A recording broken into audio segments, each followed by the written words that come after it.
Sulod Kitty.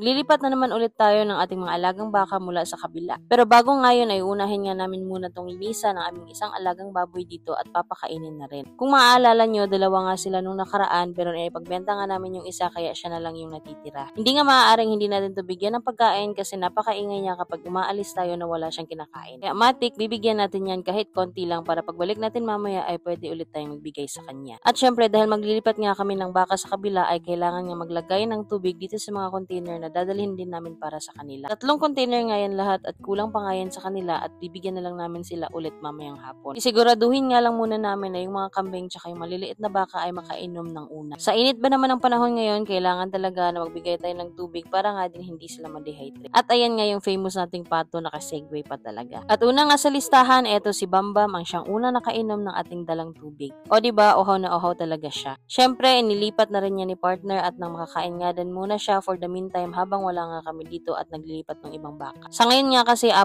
lang na bakaan nandito nga sa area na to wherein yung 3 naman ay nasa kabila. Eto naman pala si Pingping ang siyang pinakamaliit namin at pinakabata din na baka dito sa yard. Tila uhaw na uhaw talaga si Pingping kasi kanina pa yun umiinom at hindi talaga tinatantanan yung tubig. Sa ngayon nga kasi ay nandito lang sila sa loob ng area namin na nakabakod. Kasama niya din dito yung isa naming baka na si Dudong. Kaya sa ngayon ay pwede na muna silang hindi talian. Pagkatapos nga namin mapainom yung aming kambing at saka baka sa kabila ay rekta na nga kami dito din sa kabilang area. Para nga kunin natin itong ating 3 baka naman na malalaki at ibabalik natin dun sa ating area talaga. Tinitingnan ko nga yung ulap ng time na yan kasi medyo umaambon at baka nga umulan habang naglilipat pa tayo. Dito na nga tayo sa ating mga baka ngayon at yan nga muna namin sila nilagay sa ilalim ng mga puno para hindi naman sila medyo mainitan. Napakatindi pa naman ng init ngayon tapos kinahapunan ay bigla naman ding uulan. Kahit tao nga ay naaapektuhan, eto pa kaya mga hayop natin na ulan-init tapos nasa labas lang sila. Pero kung matatandaan nyo, nung nagamot kami sa aming isang alagang baka, 3 araw nga namin yung pinasilungan. Kumbaga hindi namin pinainitan at pinaulanan nung time na yun. And luckily naman nakarecover nga itong alaga nating si Bado o yung nag-iisang kulay itim sa ating mga alagang baka sa ngayon. Kaya sa ngayon ay nakakapaglipat na nga tayo sa kanila dito nga din sa kanilang dating pinaglalagian. Halos naubos na nga din kasi nila yung mga damo doon kaya kailangan na talagang ilipat dito sa nakaraan nilang mga area. At sa ngayon nga yung ating mga alagang baka lahat ay nandito nga sa iisang area lang para nga din mas ma-monitor natin. Bali si partner nga yung nagdala sa dalawa at ako naman etong kay Badok kasi nga sumusunod etong dalawa kapag inuuna itong si Badok. Ayan na guys, nung nailagay na nga namin sila sa kanilang designated places, kumakain na rin sila ng iba't ibang damo. Syempre pinainom na nga rin namin yan ng tubig na merong asin para nga mapawi nga yung uhaw nila mula sa pagtakbo tsaka lakad sa paglilipat nga namin sa kanila. Sinigurado din namin yung kanilang mga tali na hindi nga sila makakawal.